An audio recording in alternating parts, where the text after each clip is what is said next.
नमस्कार। दिन भर की हर खबर से आपको करने खबरदार मैं हूं श्वेता सिंह। क्या किसी देश को 19 महीने के बच्चे की खिलखिलाती तस्वीरें चुभ सकती हैं? कोई देश इतना कुंठित कैसे हो सकता है कि वो दो मित्र देशों को यह कहे कि ज्यादा दोस्ती ना बढ़ाओ, सामान्य संबंध रखो, यानी बस हाथ मिलाओ और निकल जाओ। खबरदार में आज हम सबसे पहले उस कुंठित चीन का विश्लेषण करेंगे जो भूटान के 19 महीने के क्यूट प्रिंस की दिल्ली वाली तस्वीरों से बेचैन है। वैसे तो भारत और भूटान के बीच सदियों का नाता है, लेकिन औपचारिक कूटनीतिक संबंधों के 50 वर्ष पूरे होने का उत्सव भारत और भूटान मना रहे हैं। इसीलिए भूटान का राज परिवार इस वक्त 4 दिन के भारत दौरे पर दिल्ली आया हुआ है, जिसमें सबसे सुंदर तस्वीरें भूटान के उस नन्हे से प्रिंस की आई जिसने सबका दिल जीत लिया। भूटान के 19 महीने के प्रिंस की विदेश मंत्री, प्रधानमंत्री और राष्ट्रपति के साथ खेलती हुई तस्वीरें ट्रेंड कर रही हैं, और ये वो तस्वीरें हैं जिन्हें देखकर किसी का भी दिल खुश हो जाएगा, क्योंकि बड़े बड़े प्रोटोकॉल वाली डिप्लोमेसी में इस तरह बहुत कम देखा जाता है। लेकिन ये तस्वीरें किसी का दिल जला रही हैं, और वो है हमारा पड़ोसी चीन, जिसे डोकलाम का दर्द अब तक याद है। जहां भारत और भूटान की दोस्ती ने चीन के अहंकार और दादागिरी को तोड़ दिया था, यही जलन है कि चीन ने भूटान के किंग के भारत दौरे पर कहा है कि वो चाहता है भारत और भूटान के बीच सामान्य संबंध हो। मतलब यह है कि ज्यादा दोस्ती मत बढ़ाओ।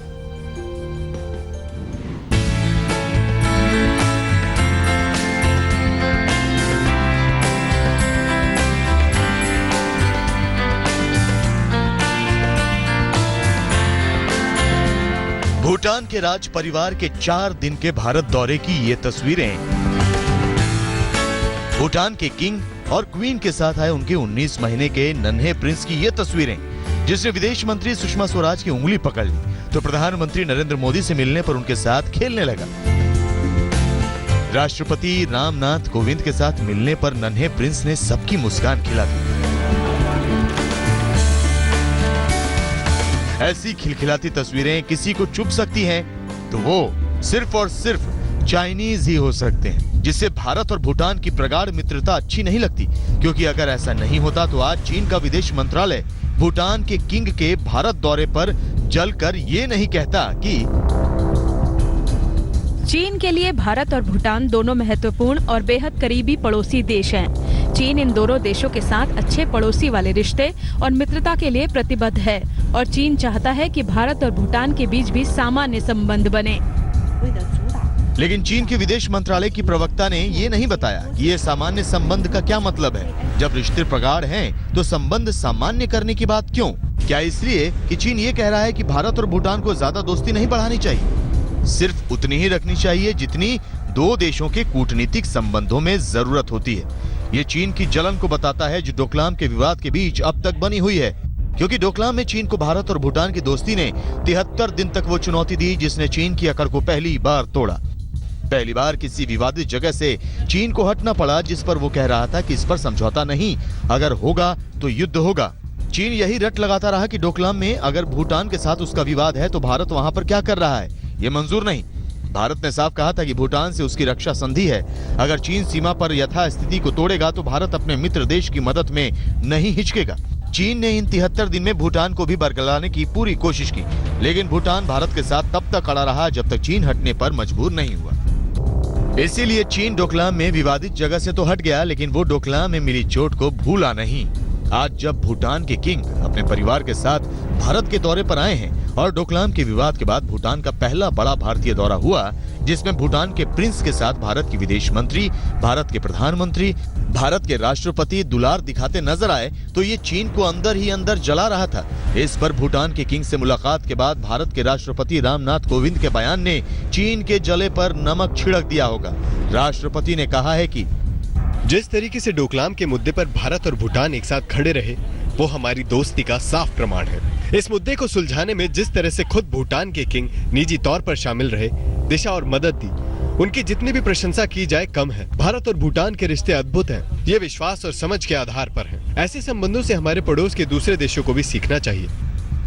लेकिन चीन क्या सीखेगा? उसे तो अपनी अकल में सिर्फ लड़ना ही आता है और दादागिरी करने, अपनी बात मनवाने की बुरी आदत लगी, जिस बुरी आदत को डोकलाम में पहली बार भारत और भूटान ने मिलकर एक बार तो छुड़वा ही दी।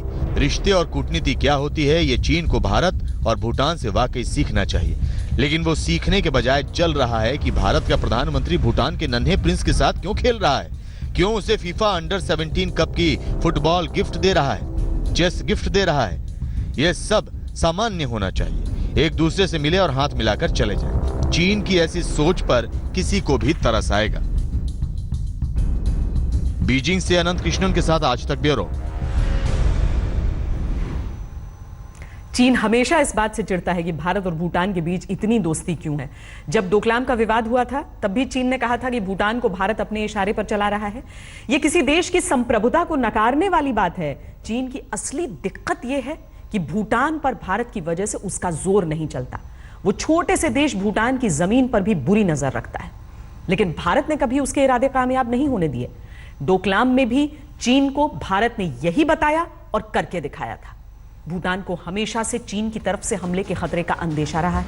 ब्रिटिश राज में 1910 में भूटान और ब्रिटिश इंडिया के बीच संधि हुई, जिसके तहत भूटान की सुरक्षा का जिम्मा तत्कालीन भारत के जिम्मे था। अंग्रेजों के जाने के बाद भूटान को फिर चीन की तरफ से खतरा लगा, इसीलिए 1949 में आजाद हिंदुस्तान ने भूटान के साथ नए सिरे से संधि की। जब 1955 में चीनी सेना ने तिब्बत पर आक्रमण करके उसे कुचला, तब भारत ने कहा था कि भूटान पर कोई आक्रमण भारत पर आक्रमण माना जाएगा। चीन छोटे से भूटान की जमीन पर हमेशा नजर रखता है। लंबे समय से सीमा विवाद है। भूटान और चीन के बीच 1985 से सीमा विवाद पर बात चल रही है, लेकिन चीन नहीं माना। भूटान के साथ रिश्ते की अहमियत इस बात से समझिए कि पीएम मोदी अपने पहले विदेश दौरे पर भूटान गए थे।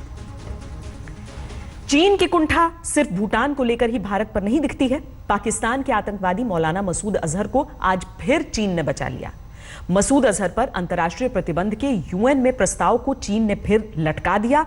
इसके बारे में हमने पहली ही खबरदार में आपको बताया था कि चीन इस बार भी ऐसा करने वाला है, लेकिन कब तक चीन ऐसा करेगा और कब तक पाकिस्तान और उसके आतंकी बचेंगे? पाकिस्तान के आतंक के खिलाफ T20 शुरू हो चुका है। अमेरिका ने पाकिस्तान को 20 आतंकवादी संगठनों की लिस्ट दे दी है, जिसमें हाफिज सईद और मौलाना मसूद अजहर की आतंकी फैक्ट्रियां शामिल हैं।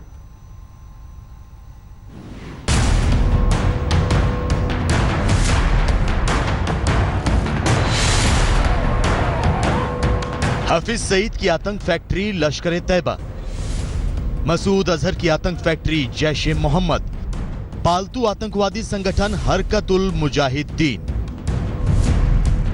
ये उन 20 आतंकवादी संगठनों की लिस्ट के 3 नाम हैं जो लिस्ट पहली बार अमेरिका ने पाकिस्तान को दी है, और पहली बार ये कहा है कि इन पर कार्रवाई करो, नहीं तो ये बता दो कि कार्रवाई नहीं करेंगे तो फिर अमेरिका और उसके सहयोगी अपने हिसाब से इनसे निपट लेंगे। अमेरिकी विदेश मंत्री इस बात को पाकिस्तान में जाकर कह चुके हैं, जिसके कुछ संकेत उन्होंने दिल्ली में भी दिए थे।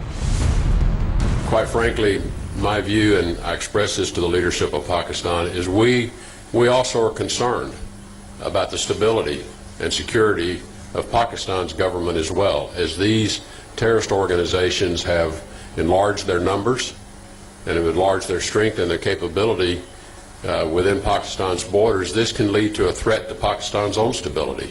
It is not in anyone's interest that the government of Pakistan be destabilized.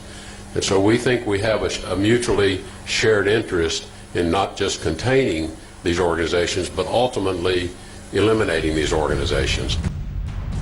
America की लिस्ट पर पहले तो पाकिस्तान से ये खबर आई कि 75 आतंकवादियों की लिस्ट अमेरिका ने पाकिस्तान को दी है, और ये कहा कि इस लिस्ट में हाफिज सईद का नाम नहीं है। लेकिन अब अमेरिका से ही ये खबर पाकिस्तान की मीडिया के जरिए पुख्ता हो गई है कि आतंकवादियों के नाम नहीं दिए गए हैं, बल्कि 20 आतंकवादी संगठनों का नाम सीधे तौर पर बताया गया है, जो पाकिस्तान में पल रहे हैं और जिन पर पाकिस्तान को एक्शन लेना ही होगा। पाकिस्तान के बड़े अखबार द डॉन की खबर के मुताबिक अमेरिका ने पाकिस्तान को जो लिस्ट दी है उसमें सबसे पहले नंबर पर आतंकवादी संगठन हक्कानी नेटवर्क है।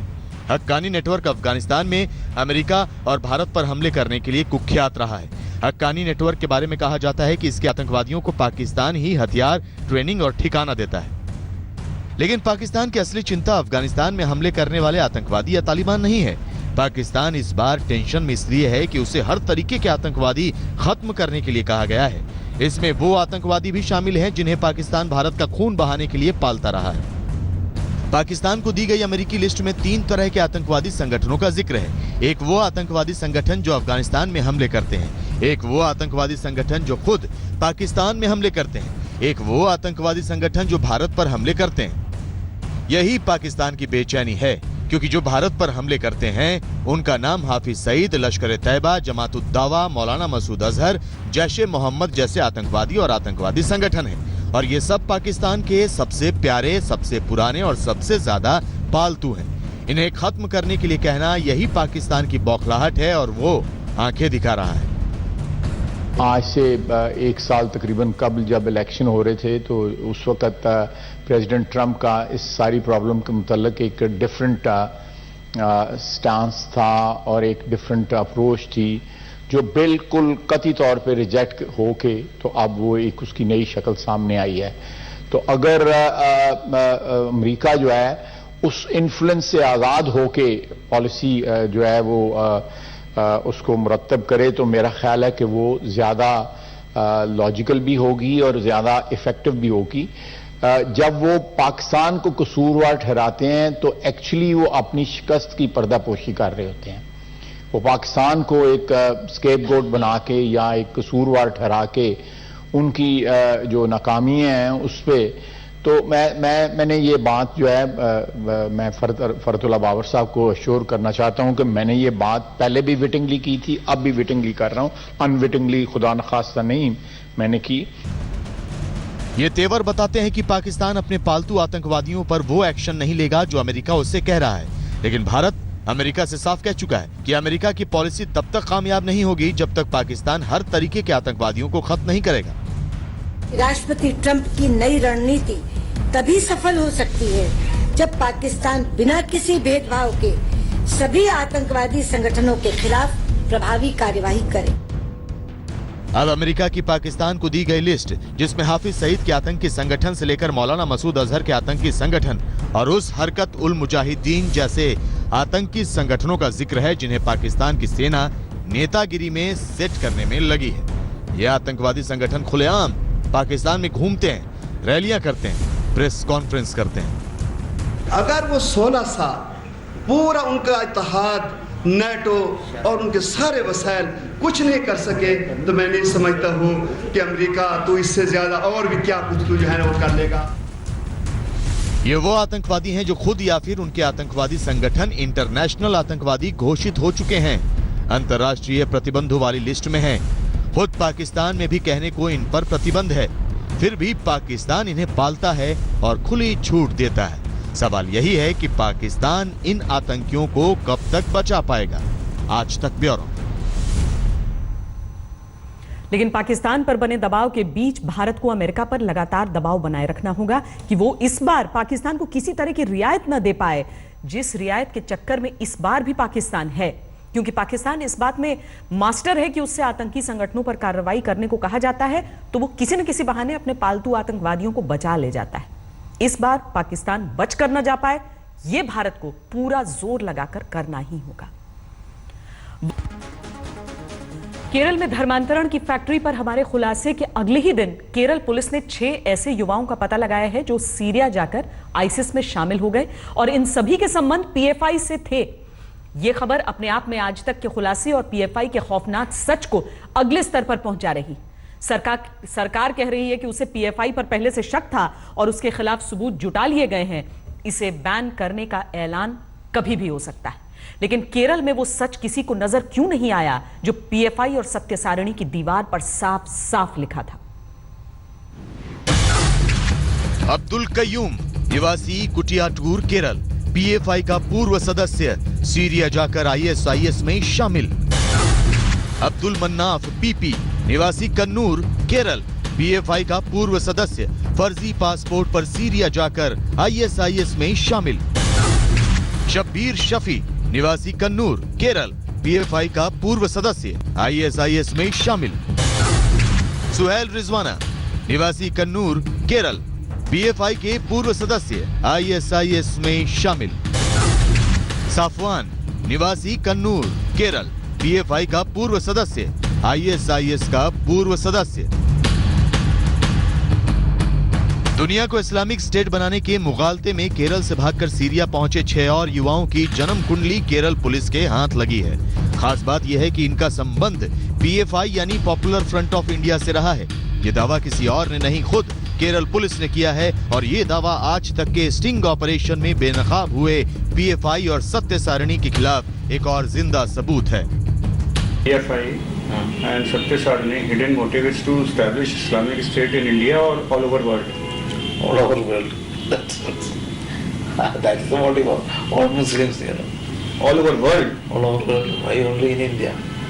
After making India an Islamic State, and then we'll go to other states.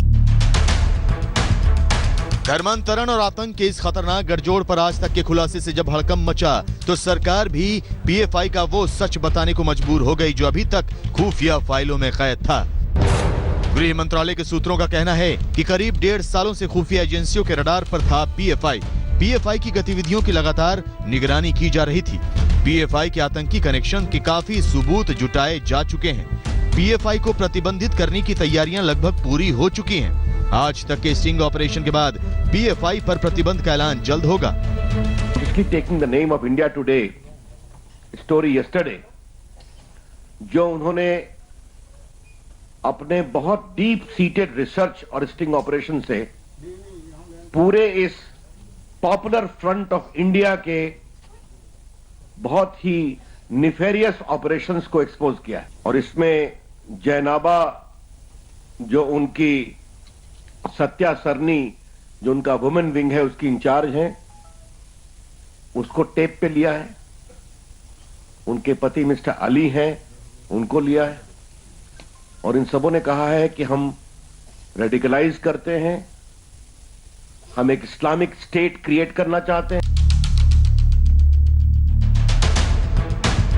Popular front of India और सत्य सारणी का सच तो दीवार पर लिखा है, नए जमाने के हिसाब से कहें तो वेबसाइट पर। लेकिन केरल की विजयन सरकार ने आंखें मूंद रखी थी। सत्य सारणी की वेबसाइट पर जाएं तो इस्लामिक शिक्षा और समाज सुधार के नाम पर भारी भरकम शब्दों की लफबाजी की आड़ में भी इसका असली एजेंडा छिपाए नहीं छिपता। पहले पेज पर ही गोल यानी संगठन के लक्ष्य पर जरा नजर डालिए। साफ लिखा है कि इनका मकसद पूरे समाज को इस्लाम के रास्ते पर चलाना है। यानी पीएफआई के हिसाब से समाज में दूसरे धर्म को मानने वालों की कोई जगह नहीं है। मिशन वाले कॉलम में क्या लिखा है ये भी देखिए। यानी धर्मांतरण को लेकर हिंदू संगठनों के विरोध से पीएफआई को दिक्कत है। पीएफआई के मुताबिक राइट फेथ यानी सिर्फ इस्लाम है और हिंदू संगठन इसमें बाधा बन रहे हैं। हमारा जो इंस्टीट्यूट है 5 साल से 10 साल से 5000 पीपल लिसन 5000 हिंदू सारे ईसाई सर। ये वो जैनाबा है जो केरल के बहुचर्चित लव जिहाद वाले मामले की मास्टरमाइंड कही जा रही है। अखिला अशोकन का धर्मांतरण करके उसे हादिया बनाया और फिर मुस्लिम लड़के से उसकी शादी करवाई। इस मामले की सुनवाई फिलहाल सुप्रीम कोर्ट में है। आज तक के स्टिंग में जैनाबा शान से बता रही है कि उसने 5000 लोगों को मुसलमान बनाया। लेकिन स्टिंग ऑपरेशन दिखाए जाने से पहले आज तक ने उससे अखिला अशोकन केस पर औपचारिक तौर पर इंटरव्यू भी किया था। 29 अक्टूबर के इस इंटरव्यू में जैनाबा खुद को पाक साफ और सारे इल्जामों को झूठ बता रही थी। Actually, all these allegations are baseless. Hadia, particularly Hadia, I contacted Hadia only after she came to Satya Sarani for admission. Actually, she embraced Islam before 2 years. 2013, she embraced Islam, and after completing his course, he contacted Satya Sarani for admission and to legally declare her conversion. लेकिन जैनाबा का ये पाक साफ समाज सेवी की छवि वाला चोला आज तक के खुफिया कैमरे में कैसे उतरा पूरी दुनिया देख चुकी है। सत्य सारनी को आपने शो नहीं किया कि वो कन्वर्जन सेंटर है? कन्वर्जन नहीं, हम लीगली नहीं डिक्लेयर कर रहे हैं, कन्वर्जन सेंटर नहीं है। ओके, एजुकेशन इंस्टीट्यूट है। 2006 से अब तक पीएफआई ने आतंक और धर्मांतरण का ये जहरीला कॉकटेल कितनों को पिलाया इसका पता लगाने में तो कई साल लग जाएंगे। लेकिन जहर की इस दुकान पर ताला जल्द लटकेगा इसकी उम्मीद की जानी चाहिए। चेन्नई से प्रियमवदा के साथ स्पेशल इन्वेस्टिगेशन टीम आज तक। स्टिंग ऑपरेशन में हुए खुलासे के बाद पहली बार केंद्रीय गृह मंत्री राजनाथ सिंह ने आज तक से बातचीत की। राजनाथ सिंह ने आज तक के खुलासे पर मुहर लगाई और कार्रवाई का भरोसा दिया। राजनाथ सिंह से बात की मेरे सहयोगी राहुल कमल ने। हम निकले हैं चुनावी दौरे पर और आज हमारे खास मेहमान हैं देश के गृह मंत्री श्री राजनाथ सिंह। राजनाथ जी, स्वागत है आपका। आज तक इंडिया टुडे ने एक बड़ी तहकीकात दिखाई केरल की Islamic charity popular front of India पे। हमने दिखाया कि किस तरीके से पीएफआई के ट्रस्टीज ये कह रहे हैं कि हवाला के जरिए मिडिल ईस्ट से उनके पास पैसा आता है और कैसे कन्वर्जन का एक बड़ा रैकेट चलता है। देश के गृह मंत्री के तौर पे इस तहकीकात को आप कैसे देखते? इसका कॉग्निजेंस हम लोगों ने लिया है। वैसे कुछ जानकारियां पहले भी मिलती रही हैं, लेकिन और भी कुछ जानकारी हासिल होने के बाद जो भी उचित होगा, न्याय संगत होगा, वह निर्णय करेंगे। क्या आपके हिसाब से लीगल कार्रवाई बनती है? क्योंकि हमारे पास ऐसे वीडियो टेप्स हैं जिसमें पीएफआई के ट्रस्टीज ये कह रहे हैं कि हवाला से पैसा आ रहा है, विदेशों से आ रहा है, कन्वर्जन का रैकेट चलता है। क्या कानूनी कार्रवाई बनती है? अब बस इतना ही कहूँगा कि जो भी कुछ सूचनाएं प्राप्त हुई हैं अथवा जो भी सूचनाएं प्राप्त होंगी, उसके आधार पर देश हित में जो भी उचित निर्णय होगा वो उचित निर्णय किया जाएगा। एनआईए नेशनल इन्वेस्टिगेशन एजेंसी की रिपोर्ट आई, वो बताती है कि किस तरीके से केरल में खास तौर से रेडिकल इस्लाम थॉट बढ़ रहा है। आपके हिसाब से कट्टरपंथ का बढ़ना केरल में कितना बड़ा खतरा है इस देश की सुरक्षा के? देखिए, रेडिकलाइजेशन का जहाँ तक सवाल है, ये एक ग्लोबल फेनोमेनन है इस समय, लेकिन मैं मानता हूँ कि दूसरे देशों के कंपैरिजन में भारत में यह रेडिकलाइजेशन का सिलसिला यह काफ़ी कम है। लेकिन रेडिकलाइजेशन ये बढ़ना मैं समझता हूँ कि किसी भी देश के हित में नहीं है। इस सच्चाई को सभी स्वीकार करेंगे। क्योंकि जो आंकड़े इस वक्त हमारे सामने हैं, जितने भी आईसिस में भारत से रिक्रूट गए हैं, उनकी बहुत बड़ी तादाद एक ही राज्य से आ रही है और वो केरल। ऐसे में सवाल ये उठ रहा है कि बाकी राज्य भी हो सकते थे जहाँ पे ये सोच पनपे, लेकिन एक ही राज्य में ज़्यादा क्यों पनप रही है? अब जो भी सूचनाएं प्राप्त हुई हैं उसमें बहुत कम लोग हैं जो केरल से भी गए हैं, लेकिन वह सब सारी चीज़ें हम लोगों के संज्ञान में हैं। मैंने कहा ना कि हम इसकी कोई सार्वजनिक घोषणा नहीं कर सकते कि इस संबंध में यह कार्रवाई की जाएगी, लेकिन देश हित में जो भी आवश्यक होगा वो सरकार करेगी। लव जिहाद का जो मामला सुप्रीम कोर्ट तक पहुंचा है, उसकी मास्टरमाइंड आज तक के स्टिंग में फंसी जैनबा ही है। केरल में वो कन्वर्जन क्वीन के नाम से कुख्यात है। एनआईए इस मामले की जांच कर रही है और उम्मीद की जानी चाहिए कि आज तक के कैमरे पर अपनी करतूतों के कबूलनामे के बाद सेंट्रल एजेंसी जैनबा और उसके पूरे नेटवर्क की सारी परतें उधेड़ कर सामने लाएगी। पीएफआई के बारे में कुछ और अहम तथ्यों पर नजर डाल लीजिए। पीएफआई का पूरा नाम पॉपुलर फ्रंट ऑफ इंडिया है। इसे 2006 में बनाया गया था। 2006 से पहले यह नेटवर्क नेशनल डेवलपमेंट फ्रंट के नाम से चलाया जा रहा था। पीएफआई के दफ्तर देश के 23 राज्यों में है, लेकिन सबसे ज्यादा प्रभाव केरल, तमिलनाडु और कर्नाटक में है। कई खुफिया रिपोर्ट्स में पीएफआई के प्रतिबंधित इस्लामिक संगठनों से संबंध का जिक्र है। पीएफआई पर ताजा आरोप केरल में हिंदू लड़की अखिला अशोकन के धर्मांतरण और शादी का है। आज से पहले केरल के जिन 5 युवाओं को आईसिस कनेक्शन में पकड़ा गया, वो भी पीएफआई से जुड़े थे। आईसिस से ताल्लुक रखने वाले केरल के कम से कम 16 युवाओं के पीएफआई कनेक्शन की जानकारी अब तक मिल चुकी है। साउथ के स्टार, आजकल सियासी अंगड़ाइयां ले रहे कमल हासन आज अपने एक बयान से विवाद में आ गए। खुद को न्यूट्रल बताते हैं, तटस्थ बताते हैं, लेकिन कमल हासन केरल सरकार की तारीफ करते करते हिंदूवादी संगठनों पर जमकर बरसे। इतना ही नहीं, कमल हासन ने कांग्रेस के इजाद किए हिंदू आतंकवाद के फॉर्मूले में पूरी जान लगाकर जान फूंकने की कोशिश की।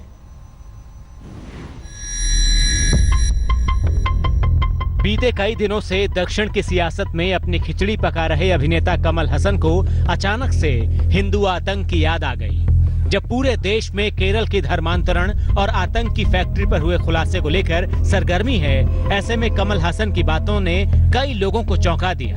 एक तमिल पत्रिका में कमल हासन का लेख छपा है, जिसका लब्बो-लुआब कुछ ऐसा है।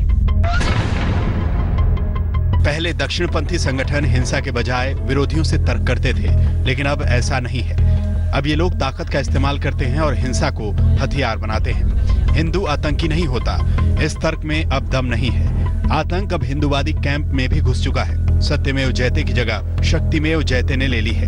ताकत के घमंड में हिंदूवादी अमानवीय हो चुके हैं। आतंकी तौर तरीकों से हिंदूवादियों का भला नहीं होने वाला। तमिलनाडु एक बार फिर सामाजिक न्याय के लिए आदर्श बनेगा। आज केरल हम सबको राह दिखा रहा है, इसके लिए बधाई। केरल में संघ नेताओं की हत्या के सिलसिले पर चुप्पी साधे रखने वाले कमल हासन का बयान बीजेपी और संघ नेताओं को नश्तर की तरह चुभ गया। और ये सिनेमा स्टार है, वो चापलूस आदमी है शुरू से। हमने देखा है कि जब भी संघर्ष हमने किया तमिलनाडु में, जैसे जयललिता का भ्रष्टाचार के विरुद्ध में, तब वो चुहा जैसे बैठ के घर में बैठाता रहता था। किसी सार्वजनिक संघर्ष में वो कभी उसने हिस्सा नहीं ली। अब वो उसका सिनेमा सारे पिछले 3 सिनेमा फेल हो गए, तो रिटायरमेंट के लिए सोच रहा है, तो इसीलिए वो सिनेमा में घुसने चाहता है। वे अल उम्मा जैसे आतंकवादी संगठन और पॉपुलर फ्रंट ऑफ इंडिया जो केरल में सक्रिय है, इसके बचाव का काम कर रहे हैं, भ्रम पैदा करके। जब केंद्र सरकार ने इन संगठनों पर प्रतिबंध लगाने की बात कही और इशारा किया, उस समय इस तरह का लेख लिखना, इस तरह की उत्तेजक बातें कहना साफ दिखाती हैं कि कमल हसन पेट्रो डॉलर के प्रभाव में काम कर रहे हैं। जैसे कि उम्मीद थी, कमल हासन के लेख को लेफ्ट नेताओं ने हाथों हाथ लिया, लेकिन हिंदू आतंक इजाद करने वाली कांग्रेस हैरत अंगेज तरीके से कमल हासन के बयान से किनारा कर रही है। जयललिता की मौत के बाद तमिलनाडु की सियासत में एक बड़ा खालीपन पैदा हुआ है। दक्षिण में सितारा हैसियत के लोग इस खालीपन में अपना सियासी भविष्य देख रहे हैं। कमल हासन भी इन्हीं में से एक है। सितारा वो हैं ही, जल्लीकट्टू पर प्रतिबंध को तमिल अस्मिता से जोड़कर वो जनता से दिली रिश्ता भी जोड़ चुके हैं। हाल के दिनों में वो केरल के सीएम पी विजयन और दिल्ली के सीएम अरविंद केजरीवाल समेत कई नेताओं से लगातार बैठकें भी करते रहे हैं। उनकी बेचैनी को देखते हुए आशंका है वो अपने जन्मदिन यानी 7 नवंबर को अपने सियासी प्लान का ऐलान कर सकते हैं। कमल हासन के प्लान को हम आशंका क्यों कह रहे हैं, इसका जवाब साल 2009 में न्यूज एजेंसी रॉयटर को दिए उनके एक इंटरव्यू में है, जिसमें उन्होंने कहा था कि मैं जिस तरह की राजनीति करना चाहता हूं, उससे 365 दिनों के अंदर मेरी हत्या कर दी जाएगी। कोई नेता ऐसा नहीं है जिसका मैं अनुयायी बन पाऊं। मेरा ना तो कांग्रेस से नाता है, ना बीजेपी से और ना ही कम्युनिस्टों से। 2009 में ही सियासत के चलते अपनी हत्या की आशंका जताकर तो कमल हासन सुर्खियां नहीं बटोर पाए थे, लेकिन 8 साल बाद इतिहास में दर्ज ये भविष्यवाणी उनके भविष्य की अगली किश्त जरूर संवार सकती है। अपनी सियासी पारी की नींव हिंदू आतंक से भरकर उन्होंने अपने भावी तौर तरीकों का इशारा भी भरपूर कर दिया है। दिल्ली से पॉल मिसाहा और मौसमी सिंह के साथ आज तक ब्यूरो। खबरदार में आज के लिए इतना ही। देश और दुनिया की बाकी खबरों के लिए आप देखते रहिए आज तक। लेटेस्ट खबरों के लिए यूं ही देखते रहिए आज तक, और इस वीडियो के पसंद आने पर लाइक, शेयर एंड सब्सक्राइब करना ना भूलें।